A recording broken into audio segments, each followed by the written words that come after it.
Hello everybody, this is Chaos with Chaos Esports Productions, bringing you another Zerg Bronze to Masters League Series game. Today we're going to be looking at a ZvZ here on Ultrazeme Stronghold, and today we're going to be showing you a little bit why the Roach play in ZvZ is just absolutely one of the most fantastic plays that you can make in this matchup right now. I really think that Roaches are really strong right now, especially in the early game ZvZ. Now, Ultrazeme Stronghold's kind of an interesting map. A lot of different things we have to think about as far as positioning of overlords as well as kind of the early game tensions that you might have. Now, normally we would I've been kind of going off of the Locos 3-base Zerg play, where you go completely gasless until you've got your 3 bases up, and then you start heading into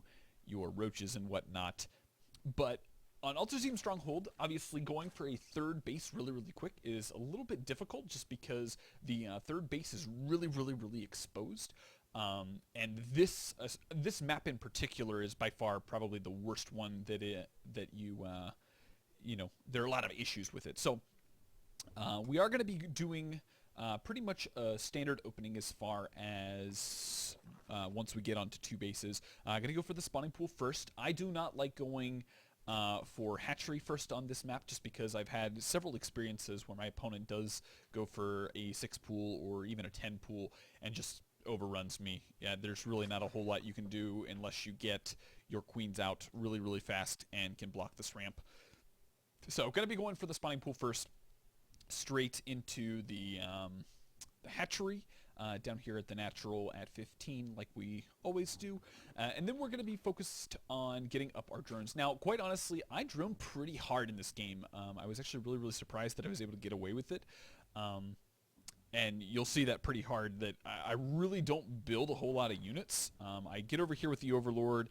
I'm curious about this, the timing on his natural, to see how late mine is in comparison to his. And I do see that, you know, he's got, you know, about a 1/3 of the way done, or 1/3 of the way left. And obviously we started others not too terribly long. So we do know that he went for a hatchery first.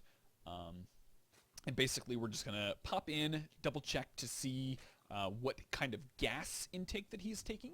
The gas is going to be very crucial in that it will give us an idea of how quick his speedlings will be.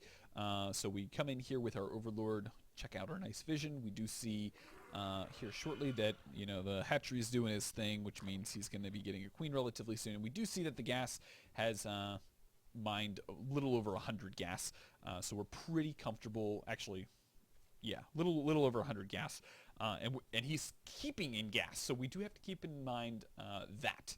Now, he's actually going to go ahead and build 6 Zerglings up front, which I find kind of interesting. Usually you would only build either 2 or 4. 4 if you're feeling a little bit like there potentially might be pressure, but 6 seems like a little bit too much in my opinion. So just going to be happily droning up. Roach Warren is going to go ahead and go down. I did want to get... actually, I think I held off on speed. Yeah, I did hold off on speed. Reason why I held off on speed is because I wasn't exactly sure what... Like, I knew I was going to be up against speedlings, but I knew if I could get even just a handful of roaches out, if he sent all of his units across the map really quickly, I'd be able to deal with them pretty well. And yeah, so basically at this point we're just going to heavily drone up until we get 1.5 bases worth of saturation. That is all 15 on minerals, both gas geysers, and all 16 on minerals down at the natural. This is going to give us ample enough mineral intake as well as gas intake to go ahead and get our speed upgrade, our +1 attack, and then continued roach production. Roach production is going to be very crucial, and with our lair kind of coming up, we can go ahead. I think the Evo chamber is a little bit late. It probably should have gone down a little bit before.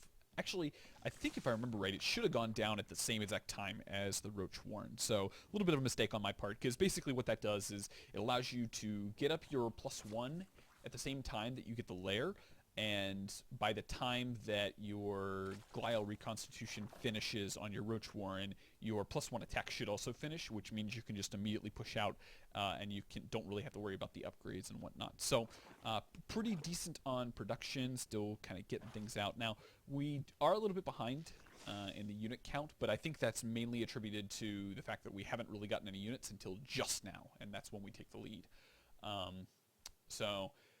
So far with our Overlord, we really don't see anything. We do see he is starting to spread his creep, and we're at the 730 mark. Now this is about the time when a lair is finishing, and honestly, this is about the time that I probably should be sending this Overlord in to do a little bit of scouting and get an idea of what's going on in his base, because we haven't seen a third base being taken, obviously, and then we really don't have any idea as far as unit composition that he's going for.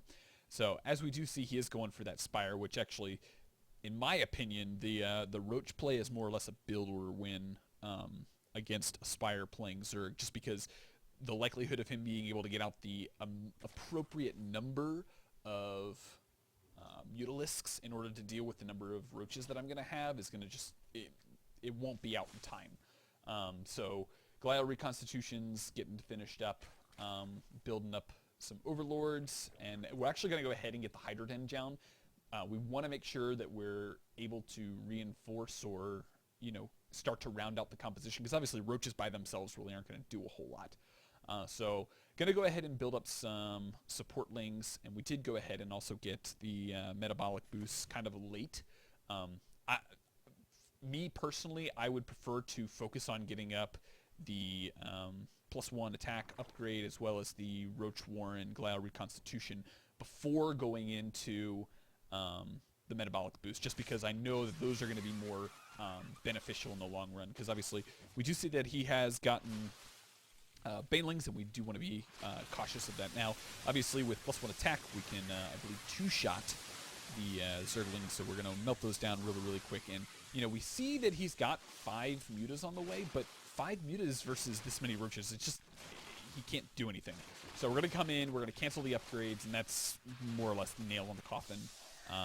He can continue to build mutas, but it really isn't going to be able to do a whole lot. Yes, he did get his 3rd wave before me, but we're just able to out-macro him at this point. I mean, we're 50 supply ahead. We're going to focus down the Spire as well as his lair, and that's pretty much going to seal the deal. There's not really a whole lot he's going to be able to do. I mean, obviously his muta count is getting higher and higher, but, with just a couple Spore Crawlers, he's really not going to be able to get in here. Spore Crawlers are pretty OP against Mutalisks, as some of you might, I believe they 3-shot them. So, yep, he's going to go ahead and call GG, and that is going to be this game. So, yeah, so kind of an interesting twist that we are seeing in kind of the new meta with ZvZ. A lot of people liked to favor that Ling Muta playstyle, but I'm really finding on the latter that the Roach playstyle is a lot more effective and a lot more diverse. And as a function of that, it's a lot easier to control and just maintain throughout the ladder. So still in Platinum, still doing our thing, getting things rolling. So yeah, I hope you guys enjoyed. Feel free, leave any comments down in the comment section below. I'd be curious to see how you guys are dealing with the ZvZ matchup, what things you're struggling with. Always willing to answer questions down there. Also, if you did enjoy the video, feel free to hit that like button and share with your friends on Facebook and Twitter. If you're new to the channel, welcome. I hope you did enjoy the video. If you want to check out some of my other content on my channel, feel free to check those out. Lots of Zerg, Bronze and Masters League Series games, as well as Protoss if you're more interested in that. And with that, I will go ahead and sign off. So I hope you guys enjoyed, and I will see you guys in the next game.